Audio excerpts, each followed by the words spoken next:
Olá, bem-vindos a mais um Conversa de Mercado com a Brain.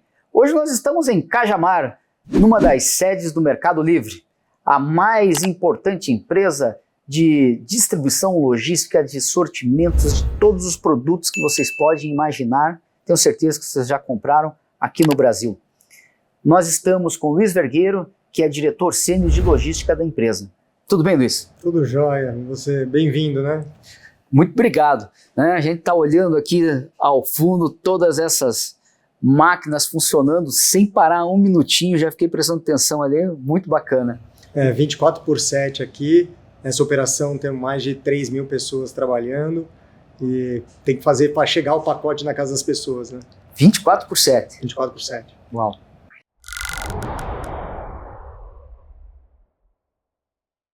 Luiz, nós temos aqui no nosso documentário 3 blocos. O primeiro bloco é o Enfrentando o Desconhecido. São os primeiros meses da pandemia em que não se sabia exatamente o que estava acontecendo, quanto tempo ia durar, qual seria o impacto nos negócios nisso, né? O segundo bloco é o Recalculando a Rota, é quando a gente percebe que algumas coisas mudaram. Para o setor de distribuição, para o setor de logística, a gente percebeu que o impacto foi muito positivo, mas tem que correr atrás para entregar. A gente vai querer saber também como é que vocês conseguiram fazer isso. E o terceiro bloco é o Arquitetando o Futuro, né? Quais são os planos futuros aqui do Mercado Livre para o Brasil, tá bom? Joia. Então, primeiro, quando é que vocês perceberam que a pandemia ia mudar o jeito de fazer negócio? Ela chegando no Brasil. Legal. Acho que foram alguns momentos, né? Lógico, a informação do que vinha da China, né, bem no início, né, dezembro, janeiro, fevereiro, já começou a gerar um ruído de como que a gente teria que começar a operar, mas sempre sem saber exatamente qual era o caminho, né? E aí, lógico, a coisa foi começando a ganhar uma escala, né? E até o momento em que de fato entrou o lockdown, mas as empresas, né, de e-commerce, como o Mercado Livre, tinham habilitação para continuar operando. Então a gente tinha esse conflito, né, de ter que continuar operando e ter que cuidar das pessoas que estão trabalhando nas nossas operações. Então a gente montou, né, ao longo antes de fato da gente de haver o lockdown, como que iria ser o processo de operação, né, caso a pandemia chegasse com mais força no Brasil, né? E aí a gente estruturou as operações e o jeito de trabalhar para ter controle sobre as populações e as interações dessas pessoas. Então, num primeiro momento, a gente criou células de trabalho, e essas células de trabalho elas eram células construídas desde o momento em que as pessoas entravam nos ônibus para chegarem nos seus trabalhos, nas suas operações, depois dentro da sua operação, no horário de refeição e depois para ir embora.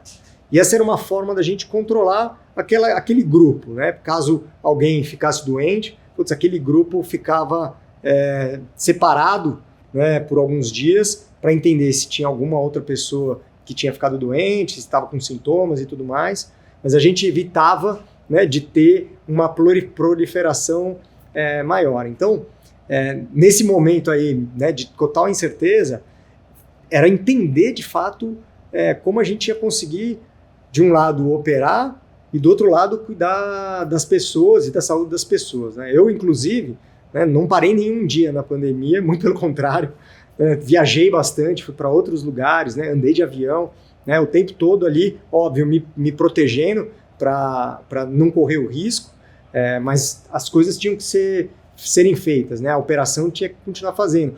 A população precisava receber os produtos, sejam de saúde, né, alimento, eventualmente mais para frente entretenimento, toda a parte de ginástica, né? As pessoas começaram a fazer ginástica em casa, então a gente viu uma onda nesse sentido. Então no começo foi muito de entender ali onde a gente estava pisando e como manter a operação funcionando, né? E-commerce né, foi considerado atividade essencial, né? Diferente de lojas de rua, né, o e-commerce virou naturalmente uma atividade essencial. Mas vocês tiveram que encaminhar os funcionários de escritório para casa ou também eles vinham para a atividade? As operações logísticas continuaram operando, mas a empresa fez uma virada de chave total para home office, para todas as atividades que eram administrativas, né? Então, por exemplo, a área de Customer Experience, que atende, né, as pessoas, o público, um vendedor ou um comprador, essas pessoas foram para casa, né, com seu computador, seu laptop, trabalhando de casa. Na época, mais ou menos quantos funcionários o Mercado Livre tinha em termos de chão de distribuição e de escritório? A gente ainda tinha as nossas operações terceirizadas com parceiros e operadores logísticos. Então, a população que era funcionário dentro da operação logística do Mercado Livre era uma população menor. Então, talvez umas centenas de pessoas. A população de IT, administrativo financeiro, Customer Experience, essa era uma população maior. Eu talvez pensaria em alguma coisa tipo 8 mil pessoas, 7 mil pessoas. Né? Não sei te quantificar exatamente isso, Mercado Livre, América Latina, assim, né? Porque de fato houve um crescimento muito grande depois que esse período da pandemia passou, né? Graças a Deus. E nessa primeira fase, qual foi, ou quais foram, né, se pudesse citar mais de uma eventualmente, a decisão que você, Luiz, mais difícil que você, Luiz, teve que tomar como gestor? Acho que foram muitas, né? Era cada dia uma decisão muito importante e às vezes uma decisão que poderia envolver a saúde de outras pessoas, né? Então, essa forma que a gente desenhou de operar, de como controlar, né, a conexão entre as pessoas, para você ter uma ideia, a gente desenvolveu um aplicativo onde a gente conseguia monitorar o distanciamento das pessoas para poder entender se essa pessoa que ficou doente teve contato com uma outra pessoa, para a gente poder isolar, para não espalhar mais. Então a gente teve várias coisas que a gente teve que decidir. Mas eu acho que o principal, né, e aí talvez olhando para o Luiz como pessoa, foi a minha tomada de decisão de viajar para outras localidades. A gente abriu no meio da pandemia uma operação na Bahia e essa operação era 100% própria. Então, estar lá com o time, né, fazer parte daquilo, das pessoas que estavam indo lá, essa foi uma decisão importante para mim, do Luiz Pessoa, né, de entrar no avião, né, que era, todo mundo colocava o avião como um lugar de muito fácil contaminação e tudo mais. Eu viajei bastante, para a Bahia principalmente, mas fui para outros lugares também.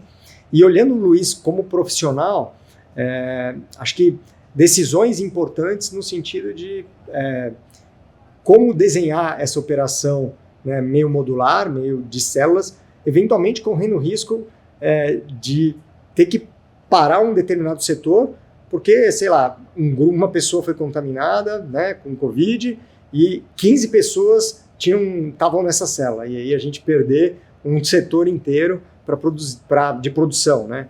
Num período em que o e-commerce explodiu, né? Não tinha loja física, como você falou, o e-commerce crescendo brutalmente, né? Eu lembro de meses que a gente cresceu 800% a minha operação, então precisava de fato, era a forma como os pequenos vendedores conseguiam manter o seu sustento, né? Era o Mercado Livre buscando seus produtos, trazendo para as operações e fazendo essa roda girar.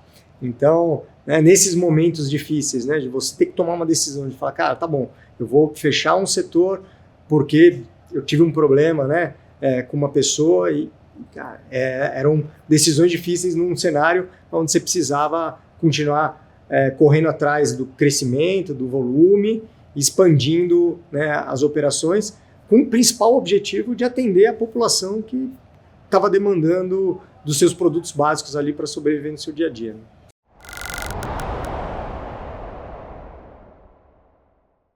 Para a gente ter noção da dimensão do que foi a pandemia para o setor, né? Eu queria que você desse a primeira dimensão assim, quanto crescia o e-commerce, quanto crescia o Mercado Livre em 2018, 2019?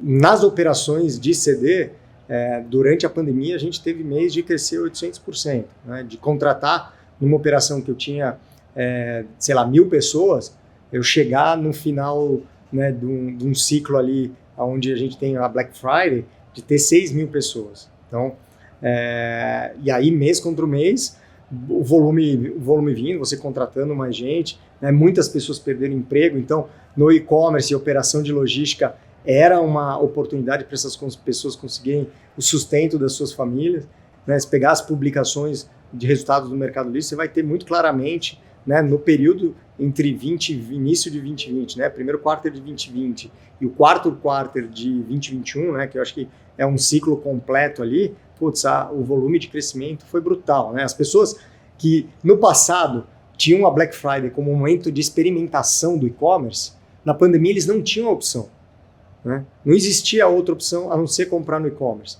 Então ali, de fato, era uma experimentação e que ampliou o universo de pessoas que compravam, né? Meu pai tem 85 anos, né? Ele não comprava nada no e-commerce. Pós-pandemia, ele virou um comprador assíduo do Mercado Livre. Você fala, pai, me ajuda, compra no Mercado Livre. Ele fala, filho, não é para mim antes. Depois não tinha opção, né? Como é que faz, Luiz, para em 6 meses, em 3 meses, contratar para uma operação eventual 6.000 pessoas? É um processo mais massivo, né, de contratação, né, você conseguir acessar essas pessoas. E, de fato, acho que era um momento onde muita gente perdeu o emprego, muita gente estava ávida por voltar a trabalhar, né, para poder garantir o sustento da sua casa. Então, a disponibilidade de mão de obra era grande. Então, eu tinha um parceiro logístico que ajudava, né, e tinha processos bem definidos para, de alguma forma, fazer essa internalização dessas pessoas, cuidando delas.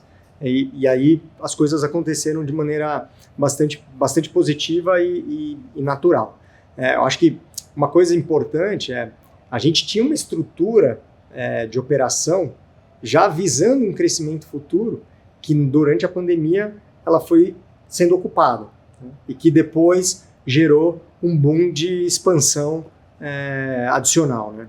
Que não é simplesmente a contratação, é a contratação e o treinamento em tempo recorde dessas pessoas, né? Porque, como você disse, elas tinham perdido o emprego, boa parte delas, mas elas não tinham perdido o emprego na logística. Sim, de fato, exato. Eu acho que tem uma coisa bacana, né, aqui do Mercado Livre. A gente é uma empresa de tecnologia que aprendeu a fazer logística. Nos nossos sistemas da operação aqui, são sistemas de alta usabilidade, né? Então, uma pessoa que recém chega, em 15 dias, ela está produzindo a mesma coisa do que alguém que já está há 6 meses, porque ele é de muito fácil uso, né? Pra você ter uma ideia, a pessoa que desenvolveu o sistema, que é o WMS, né, que gerencia toda a operação de logística, foi a mesma pessoa que desenvolveu o aplicativo que hoje a gente usa para fazer a compra. Então, esse nível de usabilidade a gente aplica para as operações. Então, óbvio, eu preciso treinar o cara, ele precisa saber o que é um picking, né, o que é um put away, que é fazer a separação do produto, fazer a armazenagem do produto no estoque. Então, a pessoa precisa aprender essas coisas, né, mas no momento em que ela recebe uma primeira instrução e depois ela começa a executar, é muito fácil, o sistema lhe ajuda a que essa pessoa tome as decisões corretas ali no momento em que ela está fazendo a atividade dela. Eu entendi também na sua fala em algum momento que naquele período, antes da pandemia, vocês trabalhavam com empresas que prestavam serviço para vocês, em termos de logística, né? Tanto que a grande maioria dos funcionários eram de escritório, de logística eram terceirizados, né? E a grande maioria dos funcionários de vocês eram de office, sim, né? E vocês decidiram quando começar a investir mais em condomínios, em logística própria? Legal. Na verdade, toda a parte de infraestrutura, todo o recheio físico da operação e os sistemas e processos ali dentro, mesmo numa operação com um terceiro, era um Mercado Livre. Então, ele era o terceiro operando o sistema e o processo do Mercado Livre dentro de um galpão alugado pelo Mercado Livre, recheado com assets do Mercado Livre. Então, a gente, de fato, contratava gestão, mão de obra e gestão da mão de obra, né? A gente abriu uma operação na Argentina própria, e nesse momento, foi um pouco depois do Brasil, E nesse momento, a gente começou a perceber que a gente já tinha um know-how para poder gerir e que a gente fazendo a nossa gestão, com a nossa cultura, com o nosso foco no cliente, nosso foco em entregar excelência, em melhorar os processos, a gente poderia ir além dos resultados que a gente tinha com operações terceirizadas. Então, depois dessa operação na Argentina, a gente abriu uma operação própria nossa no meio da pandemia na Bahia, 100% própria. Então, desde o dono da operação, né, que era do meu time, até o head da operação, até o operador ali, todos eles funcionários, Mercado Livre, e foi um baita de um sucesso, e a gente começou a comparar e perceber que era possível entregar resultados diferenciados. E aí, depois dessa operação, a gente abriu outras 2 operações também próprias, novas operações, né?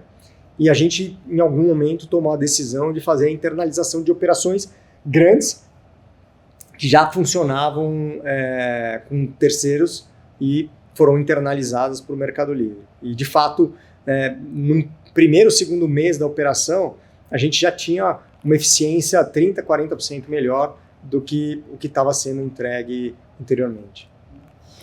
Você comentou de aumentos brutais, né, de entregas. Vocês decidiram avançar na construção de novos espaços logísticos graças a esse crescimento acelerado pela pandemia? Então, mais ou menos assim, vocês tinham planejado construir 5 operações. Depois você pode me dar números eventualmente. Tinham 5. Graças à pandemia, vocês decidiram construir 8 ou 10. Existiu isso? Não. Na verdade, o nosso ciclo aqui no Brasil foi, a gente tinha uma operação em Louveira, que era uma operação piloto. No segundo momento, a gente achou um parceiro para construir o nosso galpão, que fica aqui em Cajamar, um galpão de 112 mil metros quadrados. E aí essa operação ela começou a funcionar. E a gente já tinha o plano expandir para o Rio Grande do Sul e para a Bahia, para abrir outras regiões. No Rio Grande do Sul a gente acabou postergando e aí fomos primeiro para a Bahia. Nesse inteirinho entrou a pandemia, né? A gente já tinha um plano de crescimento, verticalização dos galpões que já estavam operando, crescer a capacidade ali, e essa capacidade ela foi sendo ocupada. No fim, o mercado e a penetração do e-commerce cresceu tanto que nos planos que a gente foi fazendo depois de crescimento, a necessidade de novas operações ela foi aparecendo. Novas operações no eixo São Paulo, que é um hub importante, da onde a gente tem muito vendedor, né, bastante consumidor, mas daqui saem produtos para os outros lugares, e chegar em outras regiões, né? Então, a gente foi para Santa Catarina, a gente foi para Bahia, a gente foi para Minas, hoje a gente tem operação no Rio, a gente tem operação no Rio Grande do Sul, a gente tem operação em Brasília, eu tenho operação em Pernambuco, operações de armazenagem de produto para estar mais próximo do consumidor. Mas nesse caminho também, o Mercado Livre foi se aproximando da entrega. Então, a gente ampliou nossos galpões de cross-docking, né, onde o vendedor fica com o estoque e ele entra na rede do Mercado Livre, o pedido já feito, e nas operações de last mile, que estão de fato nas cidades, que chegam na casa dos consumidores. Então, a gente vai até essa última ponta. Então, eu tenho o estoque, eu tenho o cross-docking e eu tenho a operação de last mile. Vocês, durante a pandemia, você falou dos vendedores, né? O Mercado Livre é um grande marketplace, ele conecta os vendedores com os consumidores. Ampliou, a gente está falando aqui da ampliação brutal do número de consumidores, mas ampliou também o número de vendedores? Putz, de fato, né? Na pandemia, como muitas pessoas perderam o emprego, encontraram na oportunidade de vender no Mercado Livre a sua oportunidade de manter o seu sustento e que depois possivelmente se tornaram vendedores profissionais, empresas profissionais, né? A gente viu muitas empresas que eram muito pequenas crescerem e passarem faturamento de $1 milhão, né?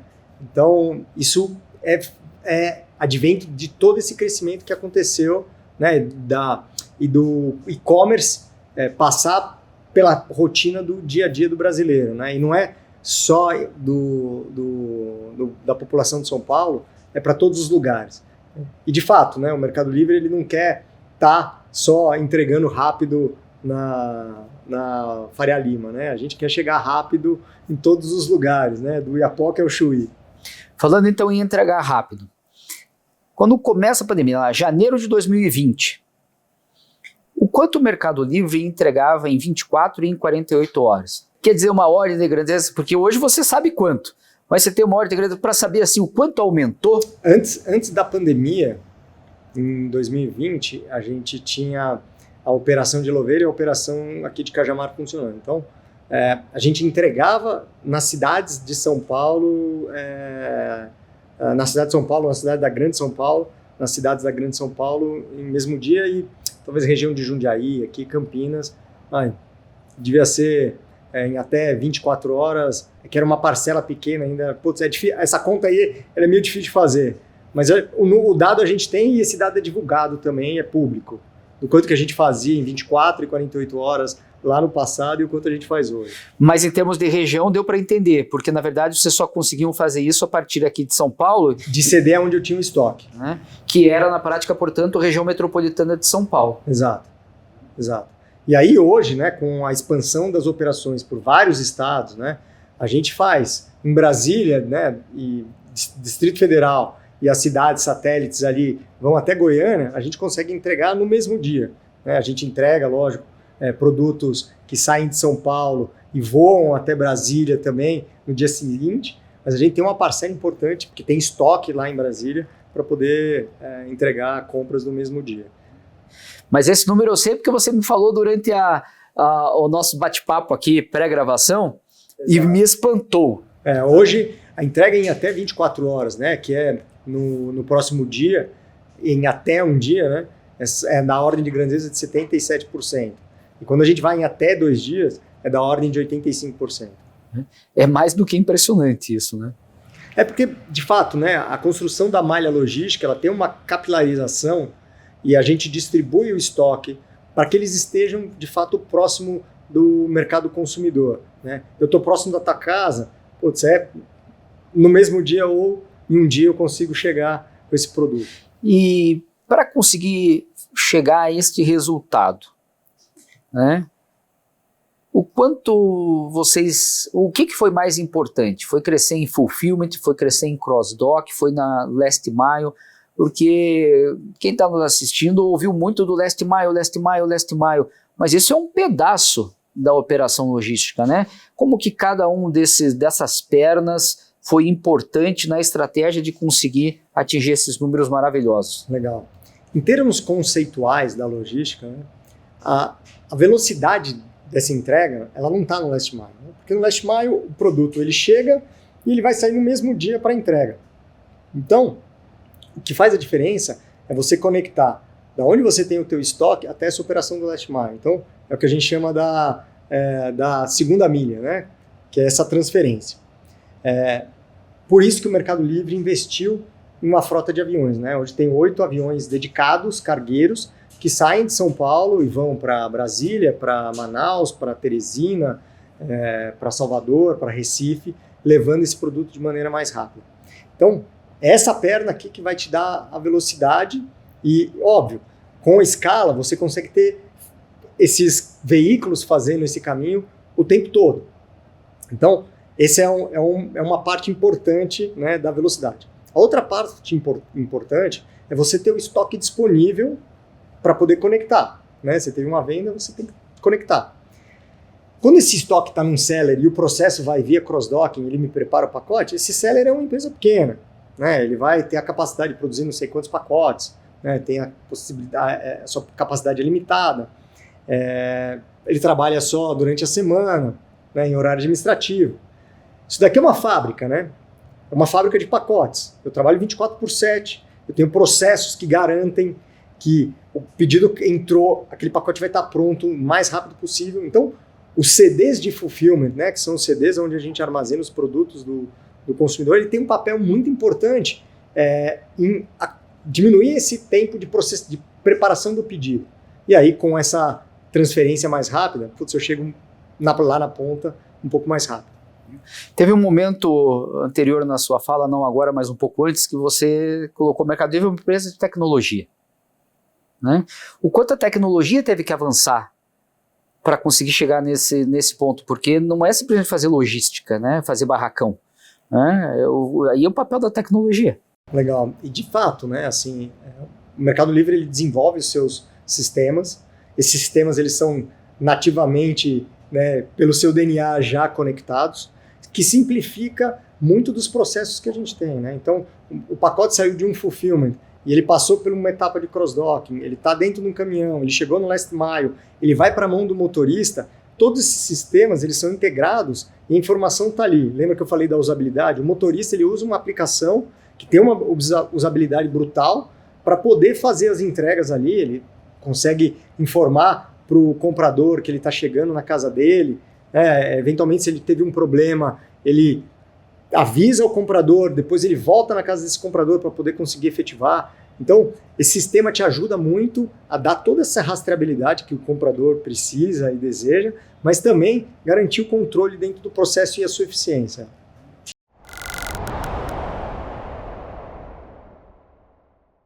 Entrando no nosso último bloco, que é o Arquitetando o Futuro, né?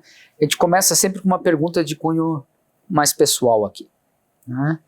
Vamos imaginar o Luiz daqui a uns anos com um netinho, uma netinha. Netinho? Pô, não. Eu sou pai de uma menina de 1 ano e 4 meses. 1 ano e 4 meses, vai demorar bastante. Daqui a 25 para 30 anos, então, né, Luiz? Daqui a alguns anos não, daqui a uns 30 anos, né? Aí tá lá no primeiro ano, no segundo ano do ensino fundamental, tá, portanto, há 35 anos de pandemia, na aula de história, e a lição de casa é: converse com seu vovô e pergunte para ele qual foi a maior lição de vida que ele teve durante a pandemia. Mas essa pergunta aí é... Putz, a primeira é assim, né? Acho que, de alguma forma, a gente, quando estava vivendo isso, a gente achava que não ia passar, que ia ser infinito, né? E, puta, de fato, as coisas passaram, o mundo mudou, né, com a pandemia. A gente aprendeu muito e de fato, acho que o maior aprendizado, né, que o vovô teve, né, disso, né, que não acho que do lado profissional, é muito do lado pessoal. Cara, o momento que eu estou vivendo agora é o meu momento.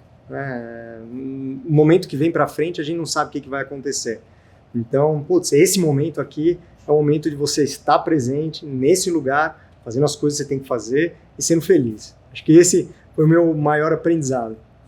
Falando em termos de futuro do setor, quando eu ouço você comentando que 85% das entregas já são em 48 horas, onde o Mercado Livre quer chegar?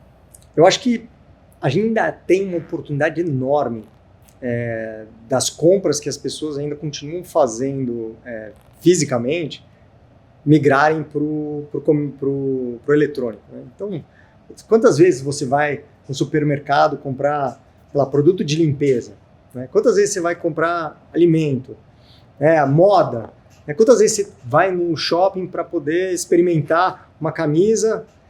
Então, esse espaço que ainda existe para o crescimento do e-commerce é um lugar onde a gente quer ocupar, né?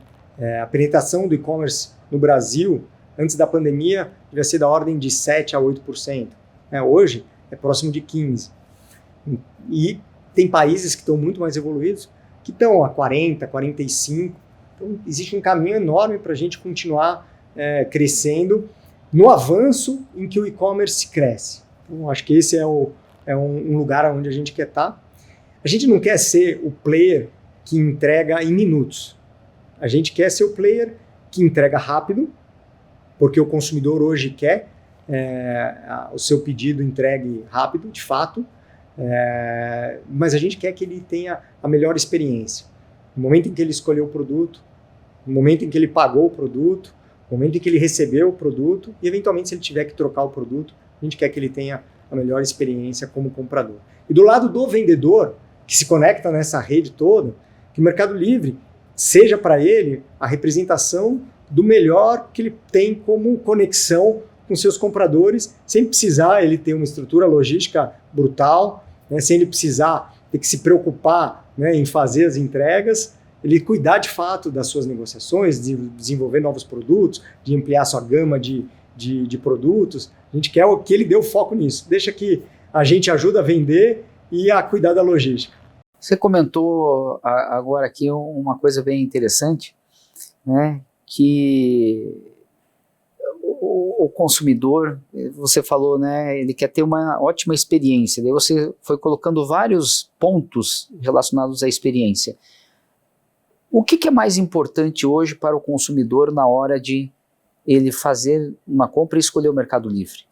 Legal. Acho que tem um pool de vários fatores, né? Lógico, o primeiro fator decisor ali é o preço, né? O preço do frete ou frete grátis é um segundo fator bastante importante, porque ele vai compor, né, o desembolso dele.